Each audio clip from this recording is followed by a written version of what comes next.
ओम श्री विष्णवे नमः। आप सभी का मेरे YouTube चैनल पर हार्दिक स्वागत है।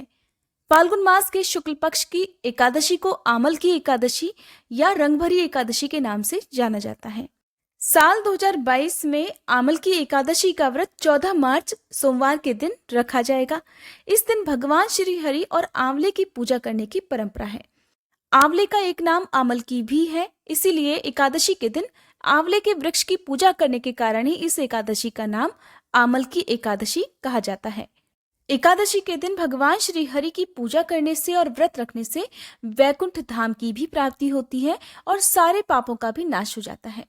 सभी एकादशी में एकमात्र आमल की एकादशी ही ऐसी है जिस दिन भगवान श्री हरि के साथ साथ भगवान शिव और माँ पार्वती जी की पूजा भी अनिवार्य रूप से की जाती है और भगवान शिव तथा माँ पार्वती को अबीर गुलाल अर्पित किया जाता है।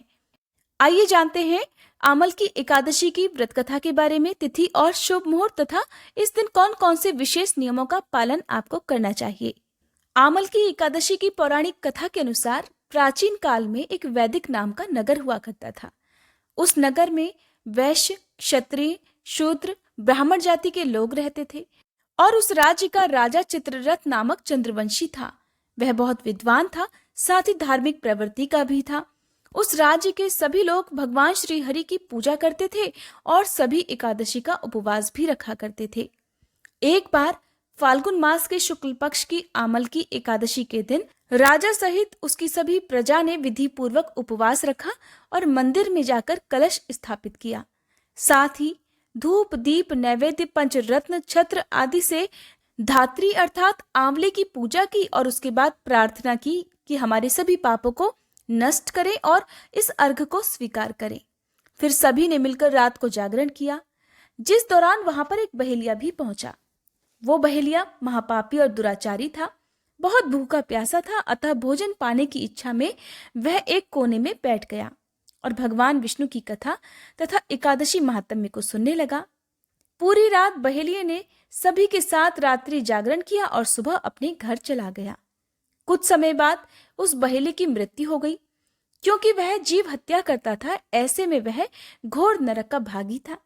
लेकिन आमल की एकादशी का व्रत और रात्रि जागरण के प्रभाव से वह राजा विदुरथ के यहाँ जन्मा, जिसका नाम वसुरथ पड़ा। बड़ा होकर उसे चतुरंगड़ी सेना सहित 10 सहस्त्र ग्रामों का संचालन करने की जिम्मेदारी सौंपी गई। एक बार राजा वसुरथ शिकार खेलने वन को गए और रास्ता भटक गए। जंगल में भटकते भटकते एक वृक्ष के नीचे थककर सो गए। वहां कुछ डाकू पहुंचे और राजा को अकेला देखकर राजा वसुरथ को बाप दादा का हत्यारा कहकर उस पर शस्त्रों से प्रहार करने लगे। लेकिन अपने पूर्व जन्म में किए गए एकादशी व्रत के प्रभाव और भगवान श्री हरि की कृपा से उन्हें आंच तक नहीं आई और सभी डाकू भी मर गए। इस तरह आमल की एकादशी के दिन जो भी भक्त सच्ची श्रद्धा और निष्ठा के साथ भगवान की पूजा करता है और आंवले के वृक्ष की पूजा करके जल अर्पित करता है, ऐसा भक्त अपने जीवन में हर क्षेत्र में सफलता को प्राप्त करता है, उसके सभी पापों का नाश हो जाता है और अंत में वह वैकुंठ धाम को जाता है। आइए अब जानते हैं आमल की एकादशी की तिथि और शुभ मुहूर्त के बारे में। आप जानेंगे एकादशी तिथि कब से कब तक रहेगी, व्रत खोलने का शुभ मुहूर्त क्या रहेगा, इस दिन सूर्योदय, सूर्यास्त और चंद्रोदय का समय क्या रहेगा। साथ ही आप जानेंगे एकादशी व्रत के कुछ अनिवार्य नियमों के बारे में। 14 मार्च सोमवार के दिन आमल की एकादशी है और इसी दिन व्रत भी रखा जाएगा। एकादशी का व्रत हमेशा उदया तिथि में रखना ही शुभ फलदायी माना जाता है। यदि एकादशी की तिथि 2 दिन तक होती है तो ऐसे में द्वादशी तिथि युक्त और सूर्योदय व्यापिनी एकादशी का व्रत किया जाता है। एकादशी की तिथि प्रारंभ होगी 13 मार्च रविवार की सुबह 10:23 से, जिसकी समाप्ति होगी 14 मार्च सोमवार की दोपहर 12:05 पर। क्योंकि सूर्योदय व्यापिनी तिथि 14 मार्च सोमवार के दिन ही है, इसीलिए इसी दिन व्रत रखा जाएगा। एकादशी के दिन सुबह उगते सूरज को जल भी अर्पित करना चाहिए। इस दिन सूर्योदय का समय रहेगा सुबह 6:40 और सूर्यास्त का समय रहेगा शाम 6:31 पर। एकादशी का व्रत रखने वाले लोगों को या पूजा करने वाले लोगों को ब्रह्म मुहूर्त में उठकर या सूर्योदय से पहले उठकर ही पूजा कर लेनी चाहिए। इस दिन सुबह को देर तक सोना पाप माना जाता है। द्वादशी तिथि प्रारंभ होगी 14 मार्च सोमवार की दोपहर 12:06 से, जिसकी समाप्ति होगी 15 मार्च मंगलवार की दोपहर 1:12 पर।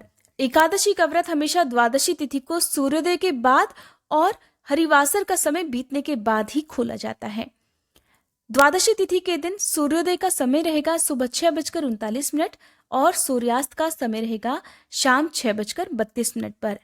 जिस तरह से एकादशी का व्रत रखना महत्वपूर्ण होता है, उसी तरह से एकादशी का व्रत का पारण करना यानी कि व्रत खोलना महत्वपूर्ण होता है। यदि द्वादशी तिथि के दिन नियमों का पालन ना किया जाए तो व्रत का पूर्ण फल प्राप्त नहीं होता है। व्रत पारण का शुभ मुहूर्त रहेगा 15 मार्च मंगलवार को सुबह 6:40 से लेकर 9:45 तक। आपको ध्यान रखना है कि शुभ मुहूर्त में ही हमेशा एकादशी का व्रत खोला जाता है, नहीं तो फिर किए गए व्रत का या पूजा का कोई फल प्राप्त नहीं होता। आमल की एकादशी के दिन विधि विधान से भगवान श्री हरि, माँ लक्ष्मी जी, भगवान शिव और माँ पार्वती की पूजा करने के साथ ही आंवले के वृक्ष की पूजा भी करनी चाहिए। यदि आसपास आंवले का वृक्ष ना हो तो आप अपने घर पर भी आंवले के फल की या आंवले की टहनी की पूजा कर सकते हैं, क्योंकि एकादशी के दिन किसी भी प्रकार की फूल पत्ती तोड़ना वर्जित माना जाता है। इसलिए यदि आप आंवले की टहनी की पूजा करना चाहते हैं तो एक दिन पहले दशमी तिथि के सूर्यास्त से पहले पहले ही आंवले की टहनी तोड़कर रख सकते हैं। अगर किसी कारणवश आप ऐसा करना भूल गए हो तो अपने आप गिरे हुए आंवले के पत्तों की पूजा भी आप एकादशी के दिन कर सकते हैं। साथ ही एकादशी के दिन तुलसी जी की पूजा भी करनी चाहिए, लेकिन तुलसी जी में जल अर्पित नहीं किया जाता है। द्वादशी तिथि को आप जल अर्पित कर सकते हैं, लेकिन एकादशी के दिन तुलसी जी को बिना छुए ही तुलसी जी में दीपदान करना शुभ फल देने वाला माना जाता है। और भगवान श्री हरि को भोग में आप जो कुछ भी अर्पित करते हैं उसमें तुलसी दल अवश्य रखकर अर्पित करें, वरना भगवान श्री हरि अपना कोई भी भोग बिना तुलसी दल के स्वीकार नहीं करते हैं।